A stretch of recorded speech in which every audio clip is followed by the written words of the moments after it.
Today, I have a wonderful conversation for you with Nancy Salguero. She is a passionate birth educator, mentor, doula, and chiropractor with a mission to empower women and families through their journeys of pregnancy, birth, and beyond. Since 2003, she's been providing comprehensive, holistic care that respects the individual needs and choices of each family she serves. Her personal journey, which includes the home birth of her 3 children, has not only shaped her understanding of birth, but also fueled her passion for supporting others in their unique birth experiences. I met Nancy at my dear friend Olga's home birth, and we had so much to talk about that I knew I had to have her on the podcast. In this conversation, we dive into natural birth, the relationship between sex and birth, why sex is great birth preparation, how embodiment work can prepare you for pregnancy, birth, and motherhood, and a whole lot more. I hope you enjoy this conversation as much as I did. Hi, Nancy. Welcome to the podcast. Hi, Cassidy. I'm excited to be here. Yeah. So just for a little backstory, Nancy and I know each other because I was attending the birth of my best friend, Olga, and Nancy was her doula. And she was such a beautiful support during Olga's birth. And we had a lot of great chats in the visits that followed. And so I thought, wouldn't it be great to have you on the podcast and explore some of these things more deeply? It was such a pleasure. Such a beautiful birth. Yeah, wasn't it? Yeah. So I'd love to hear first just about how you got into birth and particularly what opened up your eyes to natural birth, physiological birth, home birth, and the importance of these things. Okay. Well, my journey to birth started while I was in chiropractic college, actually. So I'm also a chiropractor. And I was taking a course on birth trauma, and they were talking about the effects of modern obstetrical practices on babies, especially essentially their spinal health, because in modern obstetrics, we can have a lot of pulling, twisting of the baby's head and neck. So obviously that's like, from a chiropractic perspective, like, oh my goodness, that's great. We can help babies after they get injured, whatever you want to call it. But for me, I was like, well, like, let's prevent that. And how can we have better births so that we're not causing that kind of force being put into baby spines? And then from there, I was introduced to what birth could be like. So I saw what it could be like on the obstetrical end of very managed and forceful. And then I also saw what it could be like on the end of like physiology unfolding, and just what it looks like when somebody just expresses their normal physiology, which is, for a pregnant person, their baby comes out. And how beautiful that was. And I just this is amazing. And I was so excited actually after I came home from the seminar, and I came home and my husband was like out of town camping, boyfriend at the time, with a roommate. And so there was nobody home. I literally called every single person I know and nobody was home. And I was like so excited because I'm like, I need to share this with somebody. Like, I found my thing. Like, I was so excited about birth. And from there, I started reading and reading and reading. So tons of books, tons of documentaries about natural childbirth, gentle birth, like birthing without fear, birthing without pain, orgasmic birth, all of these all these things that are different than the way that birth is being presented in our society. Oh, also, talking to more and more people who have given birth by themselves, given birth with midwives, and really got to see the potential for what birth is. And then I started attending births back in 2003. So that's kind of my journey in terms of being like my interest in birth. Mm-hmm. And even when I was in chiropractic school, people were like, you should really go and be a midwife. And I'm like, well, I'm here and I can, I can help babies this way. And, but being at birth really is my love, and educating people about childbirth and really what they're capable of and how powerful they are, and that they can absolutely, like, they can do this, right? So that's the part that I absolutely love. And I've for years considered, I'm like, would I be a midwife? And I actually really like my role as a doula. And I feel like that's the right place for me, because I'm there specifically to support the mom and to help her find her strength, find her power, and walk with her. And I don't have any other procedures or protocols or anything else that I need to be dealing with or like adhere to some form of regulations or anything like that. Like, I'm there to support you to have your best experience, whatever that ends up looking like, because I think that we can have positive outcomes regardless of how birth plays out. And so, yeah, so that's kind of my path. I had a few babies along the way. Yeah, and I would love for you to briefly share the story you told me about your live stream birth, the OG live stream birth. Yeah. Yes. So I've had 3 home births, and my third birth was live streamed. The story kind of starts at my second birth, actually, because my mom ended up at my birth because she lives out of town, and she planned her flights based on my due date. And of course, he came at 41 plus 1, so she ended up being there. And she is more nervous around these things. Definitely nervous around the idea of home birth. She was at my sister's first birth, and I was there too. And I knew the energy that she had around that. So I was like, I really did, like, I need to prepare you. I got her to watch a bunch of videos. I got her to watch my previous birth video, like of my first birth, and documentaries and all this stuff. And then after my birth, which was great, in my home, we watched the video of that birth together. And she was like, people really need to see this. And so she's like, can I make copies? This is back at the time where we would have had to copy it onto a CD. And can I make copies of your video so I can take them to your cousins so that they can see this? Because people need to see this. Because her experience, the word that she used when she described birth to me was humiliating. And for me, it's like, this is like the most powerful, amazing thing I've ever done in my life. Right. And so that contrast and how important it is for us to see what's possible. Mm-hmm. Right. And we have all this history in our nervous systems, whether we realize it or not, of all the storytelling that happens around birth that we hear from, like, passed down within our culture or from the generations before. And it's usually we're passing down negative stories. Mm-hmm. And we're also being exposed in the media to all these images of birth. And usually it's like, oh no, waters break, and then it's a big panic and people are rushing. Dramatic. This energy is so, like, hyped up. Yeah. And it's really not what normal birth looks like. Like, what a physiological undisturbed birth looks like is so different than the images that have been programmed in our nervous system. Oh yeah. So for me, it's like, well, if we can help to reprogram that image and see that something else is possible, then it will help people have better births. So when I was pregnant with my third, I was swimming in a pool in a hotel, and the idea came out of the universe into my brain, and, like, you need to give birth live on the internet. Okay. And so that's kind of how the idea came about. In what year was this? Because this was not a common thing. No, it was in 2011. So live streaming, like Google Hangouts didn't even exist yet. Live streaming was like, there was no Facebook Lives. There was none of that, right? Like, and so I had to figure out technology. I did happen to meet somebody who was organizing, like, a live stream of the first, like a big concert, like music concert.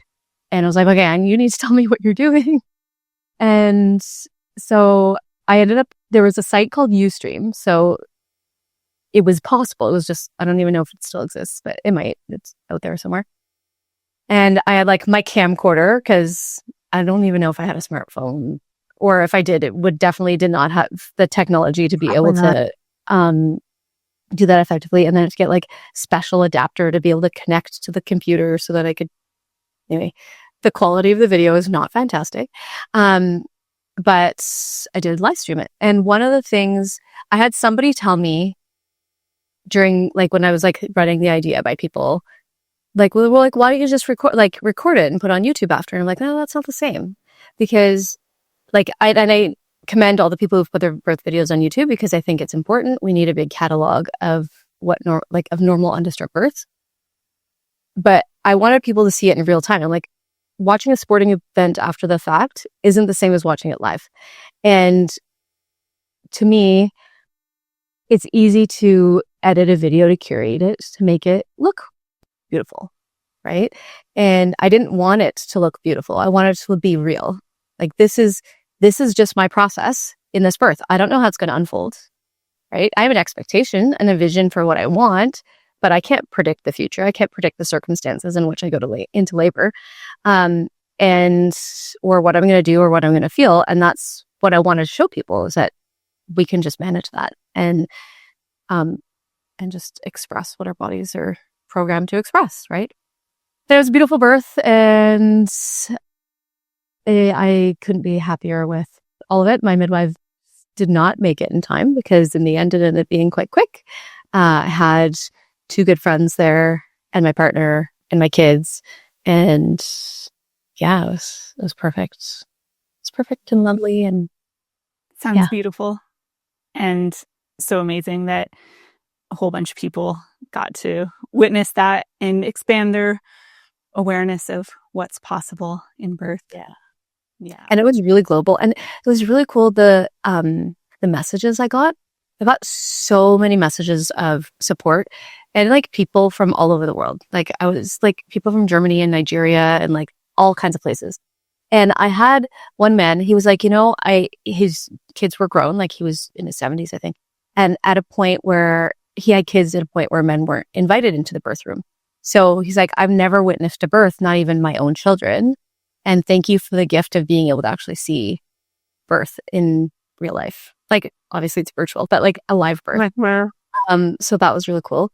I had somebody else tell me that they were in labor at the same time as me, and they were watching, and like they were dancing with their husbands the way that I was like leaning on my husband, right? And I had somebody else who was like 38 weeks pregnant at the time, and they changed their care provider and ended up having a home birth as a result. It was so cool. And I just met somebody a week ago or 2 weeks ago that she was saying her neighbor had, I think it was a home birth, or at least a natural birth. And they were discussing, and she's like, how did you come to that? And she's like, oh, like, this has been 13 years, right? So 13 years ago, I saw this woman give birth live on the internet, and it really changed the way I thought about birth. And like, she literally just had her baby like a couple weeks ago. So it's so cool to see the impact. And there's like one of my most favorite quotes is, you never know how far reaching something you think, say, or do will affect the lives, or something you think, say, or do today will affect the lives of millions tomorrow. And so I love that quote, and I love that 13 years later, somebody literally just had a birth, that they made decisions based on what they saw was possible from that experience. And then that ripples out, right? So now that baby and mama just had this beautiful experience together, starting their life like whole, well, physically, emotionally, and that's going to impact their lives together. And then that's also part of that child's story, that like, well, they were born at home and my mom was able to do it. And so now when they go to birth, like that's part of what's handed down. So I just love the ripple effects. Yeah, I think it's so important to share those positive, peaceful birth stories, because like you said, the media is so full of, I just cringe if I'm watching a show or a movie and there's a birth scene. I'm like, I don't even want to look at it. Too painful. Like, just the absurdity, I mean, the drama and the sense of emergency and the like fear and the screaming and it's like, whoa, this does not have to be how it is. So the more that those peaceful birth stories can be spread and shared, the more people know that a different way is possible. Yeah. And I was blessed to witness my first birth when I was 15. My oldest sister has 5 kids. She had them all at home, 3 of them totally unassisted. And I was there to watch her firstborn while she gave birth to her second baby, unassisted. And I got to witness this just totally peaceful, undisturbed birth. And it just gave me such a trust. Like, I never questioned. I didn't have that fear of birth, because seeing that just gave me so much trust that, well, if she can do that, I can do that. Our bodies know how to do this. Yeah. Exactly. Yeah. Yeah. That was like her ripple, right? And this affected you, and then it will affect how you come to birth. And this is why the thing too is that we've hidden birth away, right? It used to be like over like 100 years ago where you'd be birthing at home and your mom might be there, your sisters would be there, your aunts, whatever. And as a kid, you would have witnessed that. You would have seen that. But now we come to birth and we've never actually experienced birth ourselves as a witness to birth, other than all these images that we're seeing from the media, which are obviously dramatic, because that makes good TV. So yeah, I feel like we really need to, open the doors a little bit so that the next generation is familiar before it's their time. This is really overwhelming. Like, the amount of information that's completely new to most people.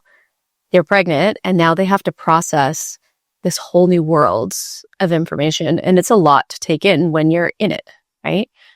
So if we have some of that knowledge being passed down, even if it's just like watching somebody having seen somebody breastfeed is so valuable in terms of your own initiation of breastfeeding. And it's just that witnessing it, like, we learn by modeling as humans, and to see somebody else do it, it is imprinting into our nervous system. So yeah, amazing. So I know you're working on right now, you're working on a course that's all about childbirth preparation, and specifically the inner work of childbirth preparation. So I'd love to talk a bit about that. Kind of, how do we create the internal environment that's going to prepare us for a more peaceful, natural, unhindered birth process? A big part of it is starting with uncovering your underlying beliefs, right? Because some of us don't even realize some of the beliefs that are running our program in the background, right? Like, I didn't realize until I was at my sister's first birth, and this was before I had my own babies, that I had had a story in my head that all the women in my family would have a bad first birth. Because my grandma's first baby was, it's gonna sound harsh, but this is the way that the story was told to me, or at least the way I interpreted it, was killed at birth because the OB said one of them isn't going to survive, and made my great-grandfather decide who that was going to be. He chose his daughter, and the way I understand the story is that he essentially killed the baby and pulled it out. So my grandma lost her first baby.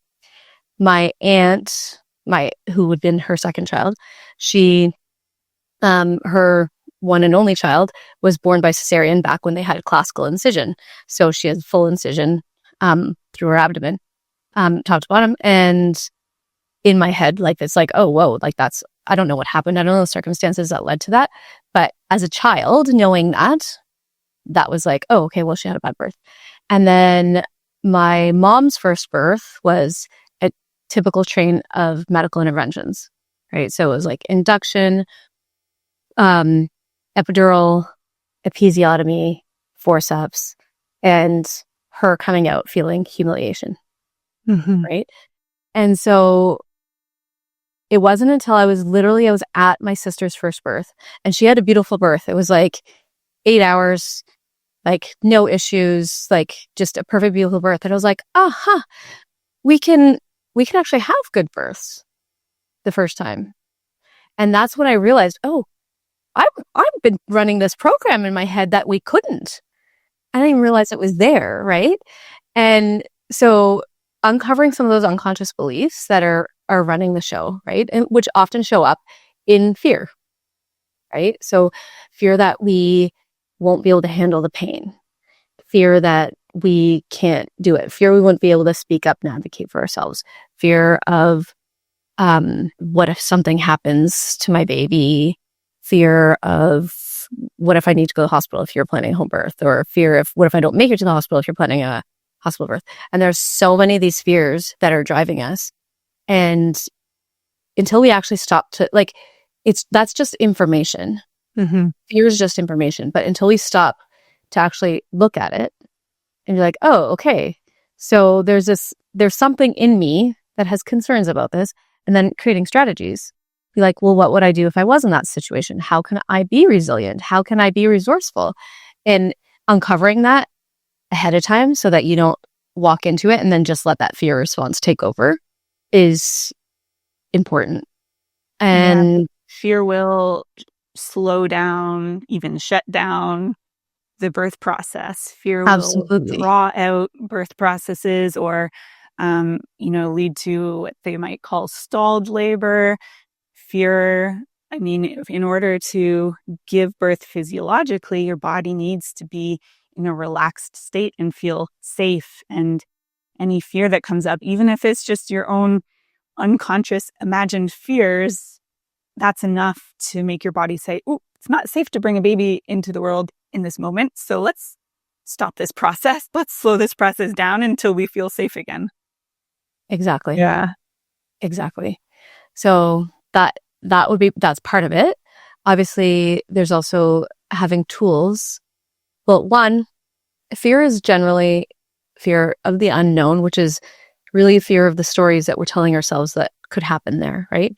So when we bring more knowledge to those spaces that are unknown, like what would happen if I did go to the hospital, or what would happen if I did stay home? And it's like, oh, this is what would happen. And then you're like, oh, okay, well, it demystifies it, right? And just having that information is so powerful. Well, it could be tools in how to manage communication with hospital staff. It could be tools in terms of how to manage the intensity of labor, or a variety of tools of like, what positions could I be in so that I could make myself more comfortable, or I can make this work more effectively. So there's that aspect of things too, is coming to birth with a tool bag, right? Where you can pull out different things depending on the circumstances. And the other thing is setting expectations. So it's important to have a vision for what you want, because you can't get anywhere. Well, you'll go somewhere, but it'll be a random place, right? If you just embark without a vision of where you want to go. So I think it's really important to have a vision. And it's also important to be compassionate with ourselves and understand that we don't get to control the circumstances in birth. We get to create the best environment internally, externally. We can create the best support system. And there's unknowns that are going to be part of it. And how we navigate that will help determine how positive our experience is at the end, right? So even if it is something unexpected, or something that wasn't part of your vision, something you didn't want, if we have the tools to be able to navigate that, and we are able to be compassionate with ourselves that we did the next best thing in that circumstance, right? I'm now in this circumstance. What can I do about it? I don't have to abandon my vision. I'm just like, how do I need to navigate this little bump in the road? And it doesn't mean that you throw the whole plan out the window. It's like, what's the next step that still gets me as close to that vision? Maybe I'm off a little bit, but it's going to get me as close as possible. And really knowing what your ultimate purpose is for why you're doing it, right? that really helps you step up in those moments when it gets hard, because it does get hard. Mm. Yeah. And I feel like this self-trust is a big component in that as well when it comes to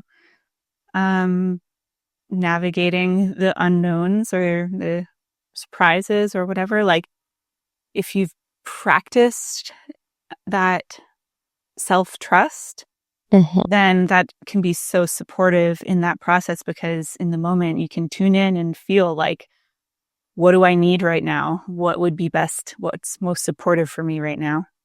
And so it makes me think also of like how embodiment work and all of this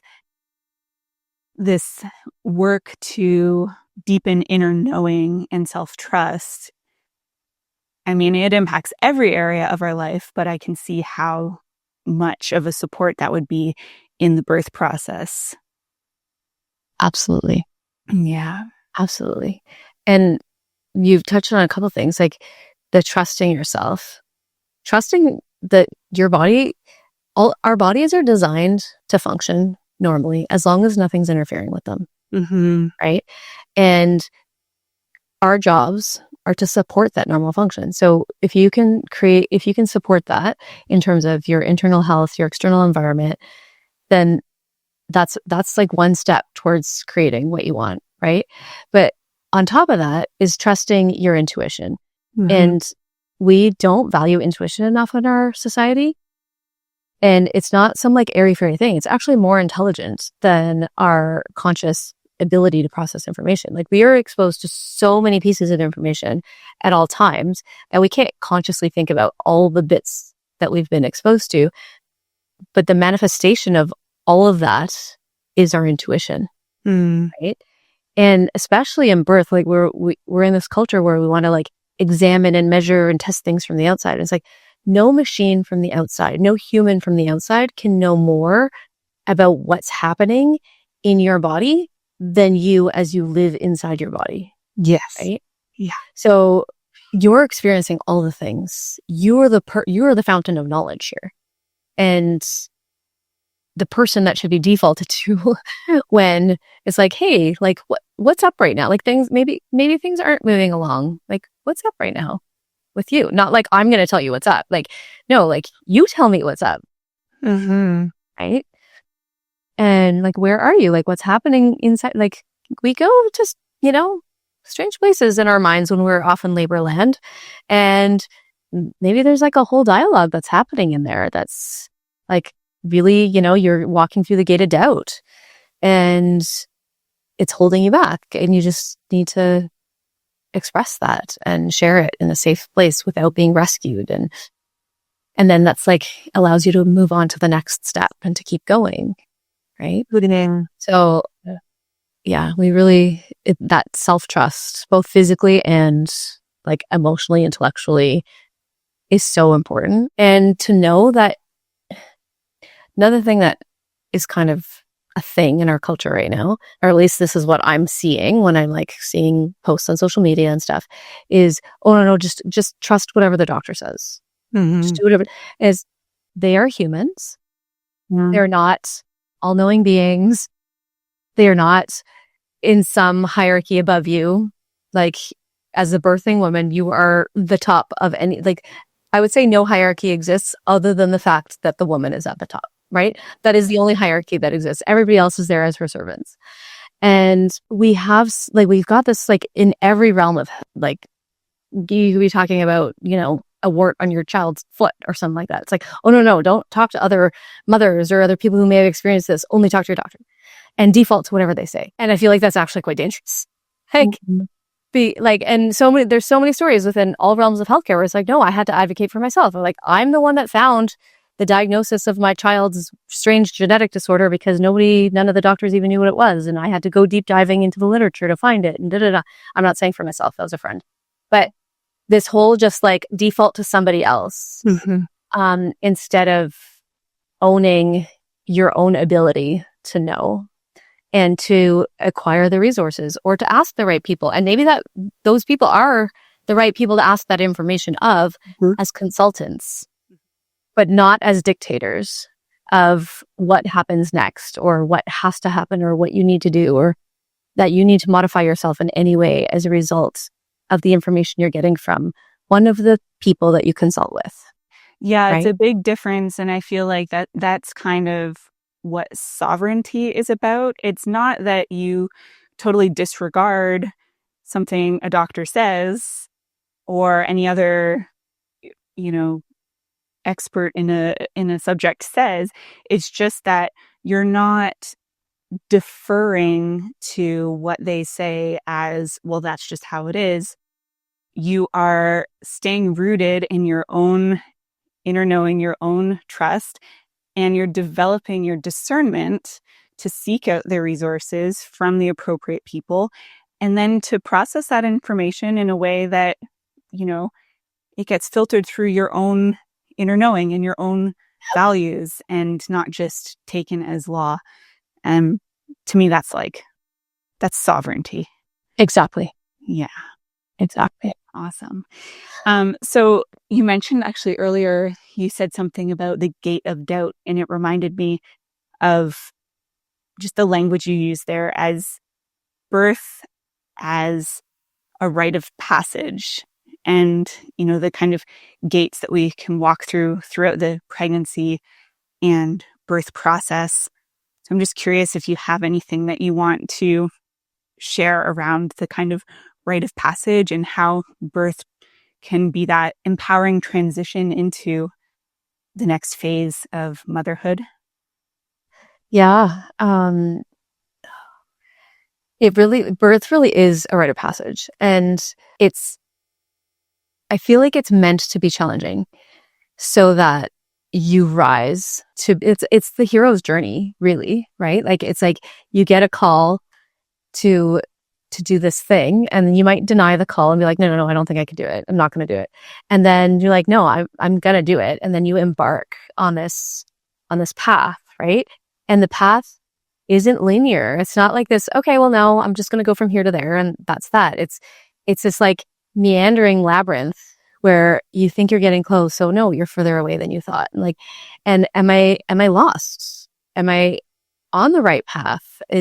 And all of these things play out as we make our way through our births, right? And it's really, it was a beautiful metaphor. So when a caterpillar a butterfly is not a caterpillar with wings. Mm. Right. Right? So when a caterpillar goes into its chrysalis, it actually decomposes itself into a little mushy puddle of the basic parts. And then it rebuilds itself as the butterfly when it emerges. And that, to me, is such a beautiful metaphor for birth, because we embark, we put ourselves in our chrysalis, hopefully in our, some safe space somewhere where you don't have other people poking and prodding and doing all those things to you. And it's meant to break us down, because we're moving from being a maiden into a mother, and it's a different identity. It's a different like person that you come to being as you embark onto motherhood, right? So we're meant to be challenged, and then to build ourselves and rise to that challenge, and then like really know our power and our beauty, right? That's the thing that's so amazing, is when you come through birth in an empowered way, where you've been respected, you've been treated well, you've made your own choices, you had sovereignty, is really like, that really is the word. And then you did it. And it's like, holy cow, like I'm amazingly powerful. Like, look what I'm capable of. And then you bring that forward with you into the next challenges, which are going to be, breastfeeding, or like infancy and sleep deprivation, and toddlerhood and teenagerhood, and all the different challenges that we're going to be embarking on as we go. But it's like, I can do this. I can do hard things, right? Because you just did it. Like you have something to draw back from. Like, I have been challenged. I have been taken to the edge of wanting to escape my body, to to give up, to quit, to just not be here anymore. And you didn't. And you showed up and you kept going, even though it was hard. And that's what we need to do when we're faced with all these challenges later in life, right? So you have that experience to know that you're capable. And I just think that's just one of the most beautiful things about an empowered birth. Yeah, so beautiful. Hey, if you want to connect deeply with your body, navigate your emotions with more ease, tap into your inner wisdom, and expand your capacity for pleasure, then I have just the program for you. Know Your Bliss is my online program that will guide you through a journey of using the power of self-love and pleasure for your healing, growth, and expansion. Join other women on the beautiful path of pleasure and purpose. You can find the link for Know Your Bliss in the description to learn more. And so we've talked a little bit about some of the things that can be supportive in creating the optimal environment for a peaceful birth, especially the internal pieces of working through those fears and being able to surrender and be in your sovereignty. I'm curious if you can talk a little bit more about some of the other aspects of maybe the environment, or what else can we do to support ourselves to have the most peaceful birth possible? I feel like the easy answer is we like dim lights and lovely music and maybe some candles and all of that is wonderful. For me, because I've got a science background, right? I'm like, let's go back to the neurology of it, right? And so the part of our brains that control all of our internal organ functions that we don't think about is called the autonomic nervous system. And that is the part that controls like our digestion, our blood pressure, our respiratory rate, all those things, right? And also our reproductive organs. So there's two branches to it. There's your sympathetic nervous system and your parasympathetic. Your sympathetic is your fight or flight. I'm confronted by a bear or a tiger or whatever. There's something in my environment and that is a threat. And so what do I need to do? I need to fight it. I need to run away, or I need to go run and hide somewhere where I'm going to be able to stay safe until it's gone. So what that does physiologically is, you dilate your pupils, your heart rate's going faster, you're diverting blood away from internal organs to your muscles so that you're ready to react. And it also closes your cervix because it's not safe to give birth when you're running away from a tiger. Like, you wouldn't want labor to be happening like, oh shoot, I got to stop and let my baby out while a tiger's chasing you, right? Our bodies are intelligent. Our nervous system's programmed for us to survive and to thrive, right? So that's the sympathetic part. The parasympathetic is your feed and breathe. So we're going to sit down and eat a meal. So we obviously are going to do that when we're being chased by a tiger. We're like, oh, just grab me a little snack on the way, right? Like, no, you're just being chased by the tiger. So to eat a meal, you need to be safe for all that blood to then be going to your digestive organs, because we don't need to be doing emergency response, right? Same thing with making a baby, right? We're not going to stop and be like, yeah, it's a good time to procreate when there's a threat. And we're not going to let out a baby when there's a threat. So both of those things also need to happen under the governance of our parasympathetic nervous system. So that should be our natural state. On a day-to-day basis, we should be in parasympathetic mode, but we have tigers that come into our worlds, right? And now it's not so much manifested as a tiger, but it's manifested by like a deadline at work or, a list of 20 things to do. And in terms of birth, our mammalian brains say, okay, well, what's the safest place to give birth? Well, it's going to be on my own territory, in my own cave, where I can control what is going to happen in the space, who's coming in and out. There's no strangers. There's no intruders. It's likely going to be at night or at somewhere where it's dark and quiet. And those are the things that prime that part of our nervous system to say, okay, yeah, it's time. Like we're safe. We can do this. And we don't get to decide those things consciously. So we might think consciously because of all the images that we've seen about how frantic birth could be and that it must be safer to be in the hospital. And so we can think our way that it's safer in the hospital, but that isn't what our nervous system is actually perceiving, because it's not our thinking brain that governs birth. It's those deeper layers in our limbic system. And for a mammal, moving out of your safe space in labor is a threat. It is a tiger. And that's already something that's going to slow or stop labor. And then somebody comes into the room and takes your attention away because you should be focusing on this. That's a tiger. Strangers walking in, touching you is a tiger. Like, touching you in ways that, isn't like a loving, supportive touch. Like all these things are tigers that show up and can interfere with birth. So how do we create an environment that supports it? Is think about what would support a goat or a cat, like it's hidden away from the rest of the world. We don't have people just coming in without permission.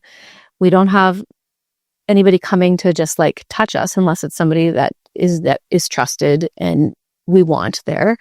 And really, like, it's the same place that you'd want to be if you got food poisoning. Like, that's the place that we go inside of ourselves, where it's like you're distanced from the rest of the world. You can't communicate the same way as you normally would. Like, it's just what's happening in your body. And that's the only, and you don't want to be in a public space. You want to be in your own bathroom, on your own toilet, and you have to lay on the floor, and it's your own messy floor and not somebody else's where you don't know what's happened there. Right. So supporting that, yes, dim lights and candlelight and fairy lights and all of that will help to create that environment of like being by the fire and in your cave and that warm glow, and like absolutely add those things. But really it's bigger than that, right? Like it's what is going to create the most relaxed state for that woman's body. And nobody can determine that except for her. Mm-hmm. Right? Yeah. Beautiful. Yeah. All right. Okay. One of the things I've been excited to talk to you about, because we started talking about this a little bit when we first met, the relationship between sex and birth. Yes. Because somehow, some way in our society, we seem to have forgotten that sex and birth are very intimately connected, right? That birth is basically the culmination of the sexual act. And somehow, actually, I was just reading in, I think in Ina May's book, I was just reading about how it was probably the introduction of a male presence in the birthing space other than a birth partner, like a male doctor or male midwife, that started to shift and started to decouple the sex birth relationship, because especially at the time when there was the introduction of men in the birth space was also a time where there was a big concern for modesty in women. And so any kind of, connection between sex and birth seemed to have gotten forgotten about at that point. So let's talk about this. First off, how are sex and birth related? Oh, in so many ways. Like beyond the obvious that sex leads to. Other than like, it really is like, it's a like the female reproductive cycle is, we've got menstruation, we've got ovulation, we've got conception, we have pregnancy, we have birth, and then we have breastfeeding. And that is the completion of a reproductive cycle for a woman, right? So it's really just a continuum. It's the same thing. It's just continuing on, right? And physiologically, we're using all the same parts. We're releasing the same hormones. And it's the same circumstances that help to allow it to unfold as beautifully as possible. Mm-hmm. Right? So I feel like there's so many layers to it. So like, physiologically, oxytocin is the love hormone. So this hormone is released in a few different circumstances in life. Like the highest levels are going to be at the moment of birth is the highest level of oxytocin. It's also the hormone that governs the whole process of birth and getting from the beginning of labor to getting the baby out. But you get your biggest rush of oxytocin at the moment of birth. And the reason for that is because oxytocin changes your brain to bond with the people you're with when it's being released. Mm. So birth, breastfeeding, orgasm, long eye contact, hugs, physical touch. These are the ways in which we release oxytocin. Right? This is the hormone that makes us social creatures that have a physical requirement for love and connection. Mm-hmm. Right? And so the same circumstances that make for great sex of loving touch, presence, all of that aspect of things that help to induce oxytocin are also, they're in both realms. Mm. And then beyond that is, who do you choose to do it with? Right? Does this person respect you? Are they listening to your needs? Are they going to do something to you that you didn't ask for? Or are they respectful of consent? Like those factors apply in both realms, right? Mm. So who are you choosing to do it with who are you choosing to do it with, right? And this is where choosing your birth team is so important, because it has a similar effect, right? Like if you have somebody who's not treating you respectfully, absolutely not listening to the things that you need, not respecting your limits, boundaries, values, desires in either realm, it's going to make for a negative experience. Yeah. Right. And then even like the physical, like orgasm is big part of that is contractions of the uterus, which people don't realize. Yeah. And which is something that is an informed consent issue for me in regards to people getting hysterectomies, because I am certain people are not being told that removing their uterus can have a sexual impact on their ability to have orgasm. But Right. little side note.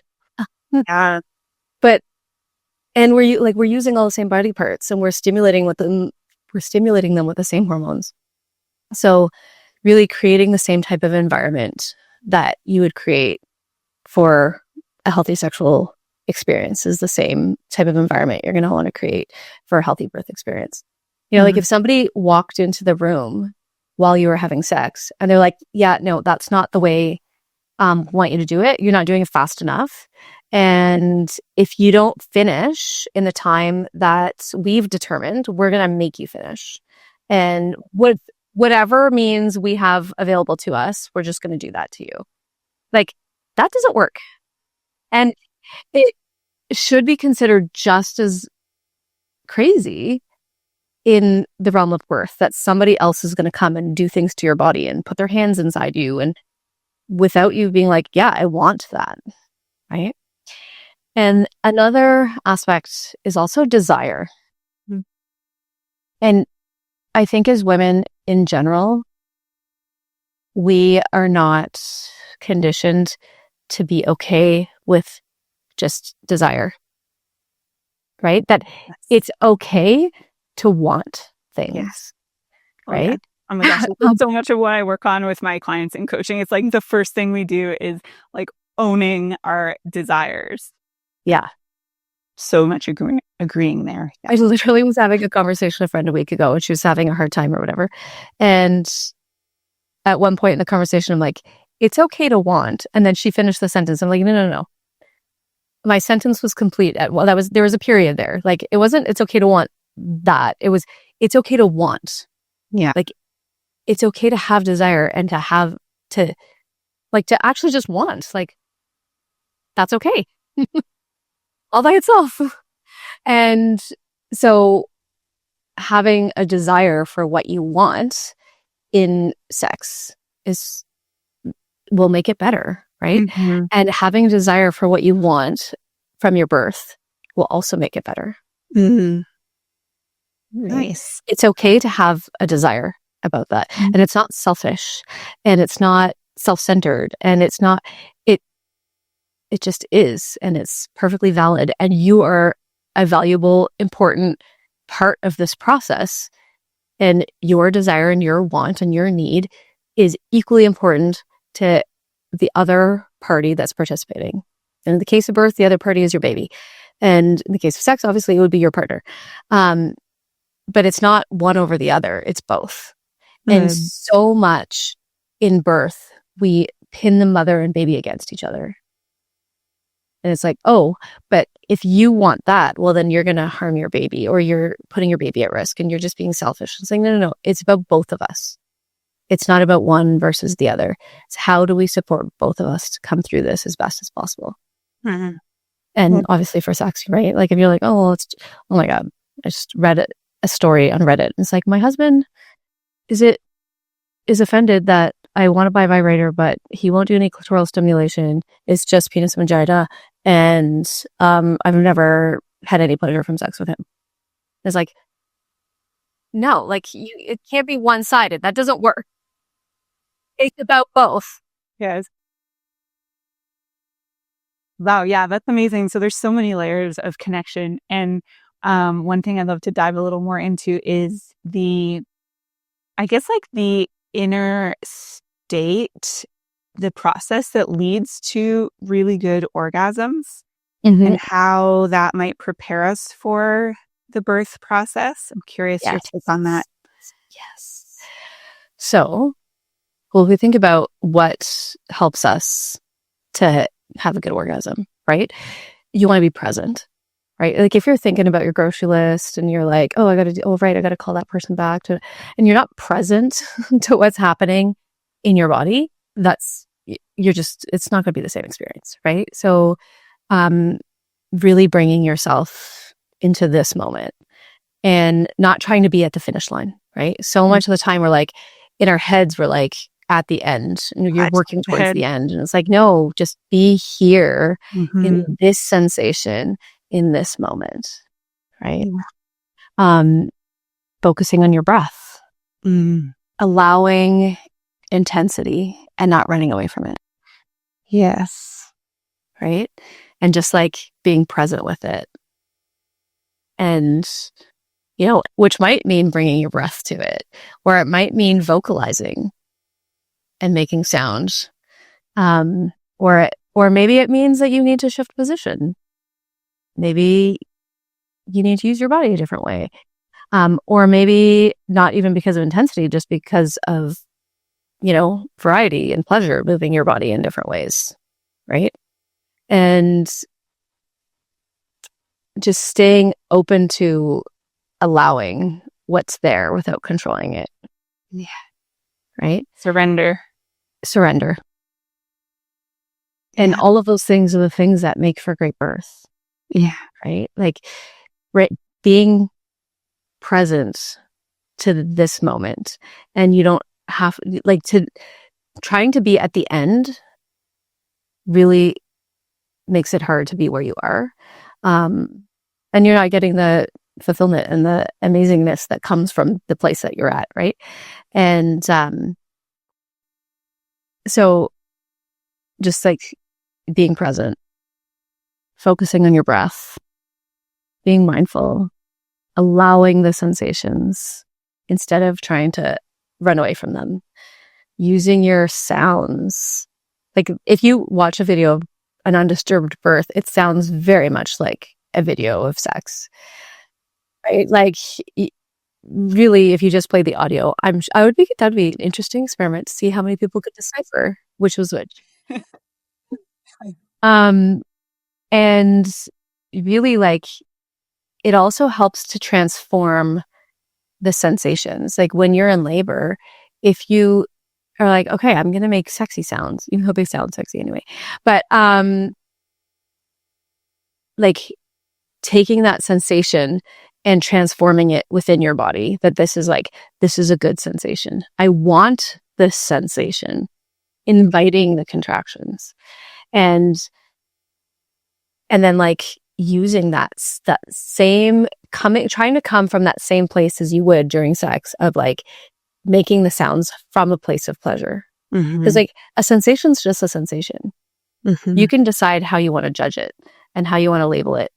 And same with sex. Like you could have a sensation and be like sex could be horrible, right? It could be painful. It can be traumatizing, or it can be beautiful, and it's the same physical process, right?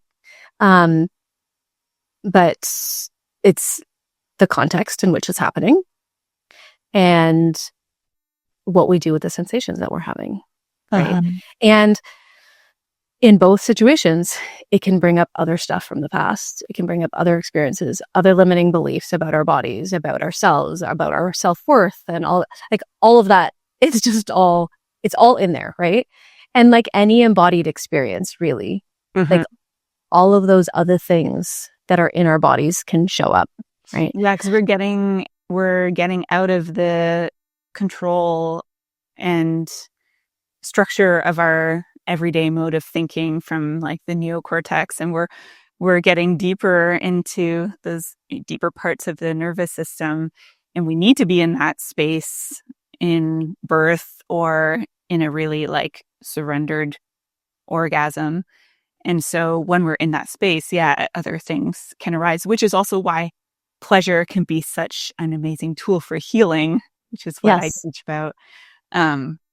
For that reason. And actually, I wanted to say, as you were talking about the aspects of what's supportive to orgasm, that's also supportive to birth. So in my program, Know Your Bliss, and in the Conscious Intimacy program, we teach the 5 holistic sex tools, and it's breath, sound, movement, mindfulness, and energy. It's like all the exact same thing that you listed, right? That's awesome. All of these things both help us stay really present with our experience and help us to like deepen into and expand our experience in the context of sex. And it makes a lot of sense that it would be the same tools that you could carry into the birth process as well. Very Absolutely. Cool. Yeah. Absolutely. And part of my thing, I'm writing a book that's called Great Sex, Great Birth, and about how to use sex as preparation for childbirth. Because we can use these experiences that we have in our body to come into mindfulness when we're having sensations in our body that we're not fully in control of, right? And we can use that to, bring that mindfulness, bring ourselves to our breath, practice using sounds, being like, bring our energy and awareness into what movements feel good, right? Just like practicing how, like using your body in those ways, because we're kind of like, when you do, you kind of realize how rigid we live. Oh yeah. I mean, we've been conditioned from a very young age, most of us, like this is an appropriate way to move. This is an inappropriate way to move. Like sit still, don't be weird. Like, you can't move your body too freely or else everyone's going to think you're crazy. There's so much conditioning around how we move our bodies. Totally. Yeah. Hey, I'm popping in one more time to tell you about the program that Matt and I created for couples, the Conscious Intimacy program. The feedback we get from couples who take this program is amazing. Just the act of committing to the program together and starting those first few lessons is enough to bring a whole new vibe to your intimacy. This program will help you create a whole new approach to intimacy. It's not just about sex, but also about building a foundation of deep connection and great communication that will support your relationship to thrive. So if you're ready for a relationship reboot, or you want to take your sex life to the next level, then find the link in the description for the Conscious Intimacy program and dive in. And don't like rock your pelvis or swing your hips or do any of those things because like, no, that's improper. Right. But to really like go into like what feels good in my body when I move and like which movements make things feel better, and just to have that connection so that your nervous system's primed to do those things, whether they're the same movements or not. Although most like really it's very much the same. But just so that your nervous system is primed to go there, that like, oh, okay, I'm having sensations in my body. What feels good? Mm-hmm. Like, what sounds make this better? What movement makes this better? How can I surrender and allow myself to be here for the sensation without running away from it? Mm-hmm. And so part of it too is like literally preparing the opening, right? As in when we have sexual sensation, we often tighten, right? Like you tighten your pelvic floor, you like everything's like coming up and in, and to allow that to just be open and like low and just holding space is a challenge, right? And to use sex as a way to practice being able to do that so that you have that connection in your body. So that when you're in birth, you're not running away from letting this baby's head come down. Right. And you can just hold that space open. And yeah, so like you can use sex to practice for birth. And practicing that is going to make sex so much better because, because it's true. Like a kind of default response in the body, often when orgasm is approaching, is to tense up because it's a lot of energy that's building. And if we're not consciously breathing and relaxing the body so that that energy can spread, then that energy gets concentrated just in the genital area. And it builds tension. And so a lot of people associate an orgasm with like a building of tension and then a release of that tension. And that is one way to experience an orgasm. And there's nothing wrong with that. It's great as it is. Yeah. And if we can practice like relaxing the body and breathing to intentionally spreading the energy around the body, surrendering into the intensity of the sensation, and just being really present with the sensation, not thinking about where you're headed or trying to get anywhere, then instead of that energy getting concentrated and then needing to release, it gets to spread through the body and create a much more expanded experience of pleasure that can last so much beyond just a brief moment of like less than a minute of, this little bit of fireworks and that bit. We can have multiple orgasms we can start with the more accessible orgasms like a clitoral orgasm and then move deeper into like deeper orgasms, deeper into the vagina, into like G-spot orgasm.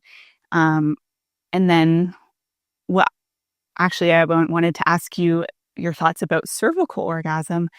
In my thoughts, I mean, I haven't given birth yet, but in my understanding of birth and witnessing of birth, and then my experience with cervical orgasm, that to me seems like probably the best birth preparation that you could possibly do because it really requires the surrender, and it's not the same kind of pleasure that you get from the clitoris. It's a more like intense and raw, vulnerable kind of space that feels like it would be a very similar space to be in as the birth process.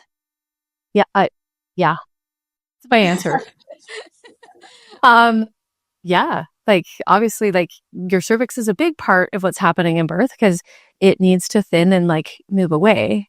Right. So the majority of labor is really the like expansion of the cervix. Mm-hmm. And then like the baby passing through, like the pushing phase is really like a small, tiny part compared to like labor, which is really about that opening. So if you can connect pleasure and surrender to your cervix, then we can also transform the sensations that we have in birth to not be negative, right? Like, yeah, it's sensitive. Yeah, it's like, I can feel that. And it's okay. Mm-hmm. And that's the thing too, is like in birth, like part of the reason why we use the word pain is because we don't have other language, Mm-hmm. right? We don't have nuanced language to describe the intensity of the sensation, right? Like, you know, if you're in California, you've got the word snow to describe snow. But if you're Inuit, you've got 20 different words to describe snow because there's all these different qualities and they're relevant to your life and it's relevant in the communication that you're having. But in our language, we don't have all these nuanced ways of describing pain or intense sensations. So we label it all as pain. But pain realistically is your body's warning system that something isn't right. And that's not what's happening in birth. It's not something not right. Your body's not being harmed. Mm-hmm. Nothing bad is happening to it. It's just a really intense sensation. But we've like, because we label it as pain, we interpret it as pain. Our language is powerful. Yeah. Yeah. And that's not to say there aren't situations where like legit pain is happening because maybe something isn't functional. Yeah. Maybe something is whatever, like being hurt. Yeah. And the circumstance and the context and all the things that we do to laboring women would physiologically create pain. Because when you've got the long muscles of your uterus trying to contract under oxytocin and your parasympathetic nervous system, and the circular muscles of your cervix trying to close because there's a tiger, we have muscles fighting each other. And if I contract my biceps and my triceps at the same time over and over and over again for hours on end, there's going to be pain. Yeah. Right? So like, that's not physiological birth. That's not normal. That's what we do to people. And then yes, that can cause pain. Yeah. But in physiologically normal circumstances, it's your body's not being harmed. It's just really intense, just like an orgasm can be really intense. And sometimes it can be overwhelming. And sometimes it takes all of your concentration to be able to like be okay with the sensation. Right? And to just stay on top of it and not to run away from it, and to be able to open to it and to, like you said, like move that energy through your body. And we also can get stuck on the memory of pain, right?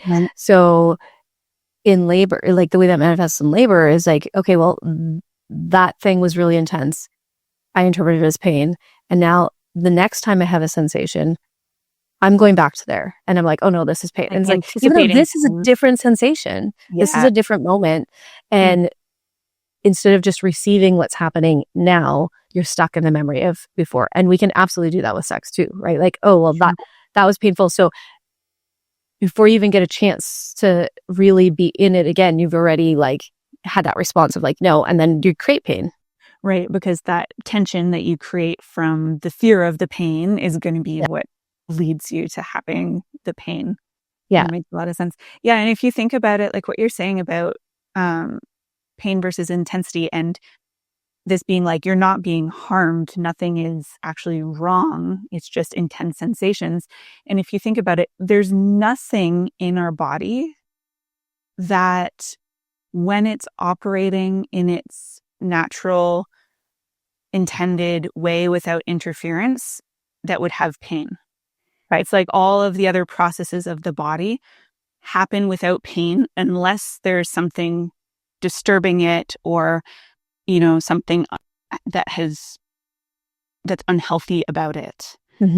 But like, so why would our uterus be any different? Yeah, why would it be any different, right? If it's just allowed to function how it's meant to without interference, then it doesn't have to be painful. Yes, it might be intense, but it doesn't have to be painful. Also, I'm curious, orgasmic birth, because we're on the subject of the connection between sex and birth. Have you witnessed orgasmic birth? Have you experienced it? What are your thoughts about that? I've only witnessed it via video. I've not witnessed it in person. But like, it's like you're stimulating all the same body parts, right? And if we can be present to it, we can interpret it in a positive way, then why not? Like, why, nothing's stopping that from being the reality. For myself, I can't say that I had an orgasm with birth, but it was very orgasm-like because it was just like, well, one, like pushing when it's allowed to happen organically, like fetal ejection reflex it's very reflexive. Like it's like you're not controlling it. There's nothing that you need to do. You could be unconscious. It's going to happen no matter what. Like, I've heard of people giving birth in comas. Yeah. It is like a great way of describing it is like, it's like vomiting. Like, it's like that, like, you can't stop it. It's going to happen. Like, get somewhere quick. It's like that, except it's going down. Right. And just like how orgasm is like, once we've triggered it, like that reflex is happening. Right. And you're not controlling it anymore. It's just, it's happening. So that reflexive action and then the release of pressure, it is so satisfying. Like that's the word. Like I can't say, like, it wasn't the same as having an orgasm. It wasn't literally triggering an orgasm, but the release and satisfaction was so much the same. And then the beauty after is like, it's bliss. Like, you've got this amazing, satisfying release, and then you're just in bliss. And that's the way it should be too with the great sex, right? Like, then you're just with your people, your person, in bliss. And that, like, to me, that's, yeah. And in terms of like physical sensation too, I know a lot of people are told for pushing to like push like you're having a bowel movement. And I'm like, I've been trying to like figure out, I'm like, has anybody actually done any studies of like, that's actually a good instruction? Because to me, it's like more push, like you're pushing out an orgasm. Because that's what it felt like to me. Yeah. Is like that, those contractions that are happening with an orgasm when you're staying open to the orgasm, like that's where you push. Yeah. So anyway, that's my experience with orgasmic birth. Oh, one like little tidbit. So with my second birth, and I'm so happy I videotaped my birth, but because I wouldn't know this if I hadn't. So I was watching it afterwards and I'm like, what did I say right after he was born? Literally the first words that came out of my mouth was, oh, that was good. Yeah. I love it. Yeah. And yeah, like it's just like, oh, yeah, it's lovely. It's wonderful. It's blissful. And I love that I've spoken to so many people after they had their babies in, an unhindered, undisturbed way. And I'm like, what would you use to describe? What word would you use? And they said bliss. So I think it's just the way that all humans should start their lives is surrounded with bliss. Yeah. That's beautiful. One other thing that comes to mind about the relationship between sex and birth and how sex can prepare you for birth. I was just reading about how semen has, now I forget the name. What is it? Prostaglandins. Yes, prostaglandins. Yeah. Yeah, which basically are like stimulate labor, right? They help the cervix to soften and open. Yeah. So that's pretty cool. Yes. And orgasm contracts the uterus, right? because it releases oxytocin, and oxytocin contracts the uterus in sex, and it does for birth. So it is a great way of triggering labor. I've had it work for me. And I've had clients like, a labor that's stalling, like, okay, you guys have some quiet time. Like, we're going to leave. Hey, you go get some oxytocin going, and all the same ways that you would do on your own.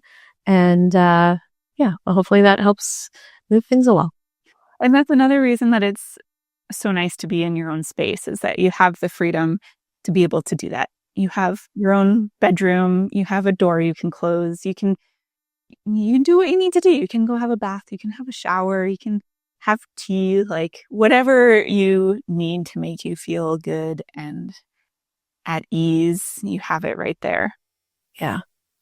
You made me think of one other thing in terms of how you can use sex to prepare for birth. And it's in communicating your desire. Yeah. Good point. So setting your boundaries, asking for what you want, and advocating for yourself when something maybe unexpected. Maybe you thought you wanted something and now you don't, right? Like being able to communicate, because it's a problem.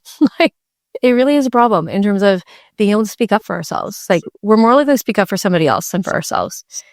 And it's a way to practice using your voice in a safe space, so that ideally you're in a safe space where you can practice and you can share things that maybe they didn't know that you might want or whatever, right?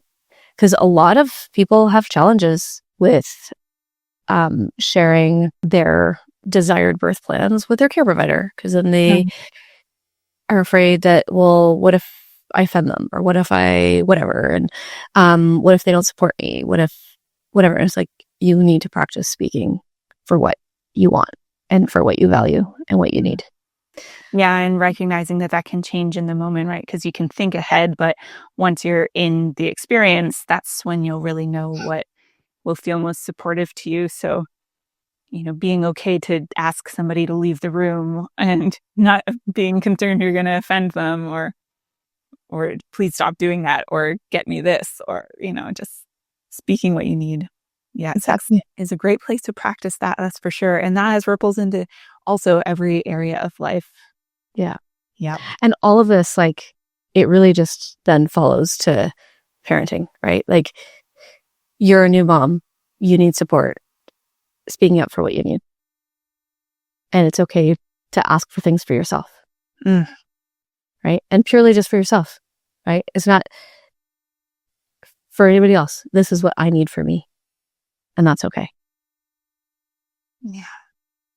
Which is so hard for people. Yeah, that's a big one. Yeah. Yeah. So, it's good. Start practicing ASAP. Yeah. No matter where you are in life, now is a great time to start practicing. First it takes the awareness of knowing what you desire, because that's where I started. When I first started trying to speak what I desired, my first response was, I don't know. Right. I don't know what I want. When I tune into my body, I don't know. I just have numbness.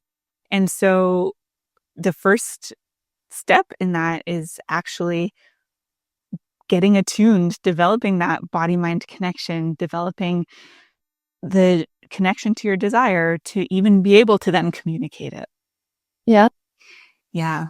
So it's important work to do for sure. Amazing. Well, Nancy, as we come toward wrapping up, I'm curious if you could have everybody in the world's attention for like a minute, what would be the message that you'd want to broadcast to everyone? You're more capable than you know. You have within you everything you need to create what you want for your life and to express your full power and potential.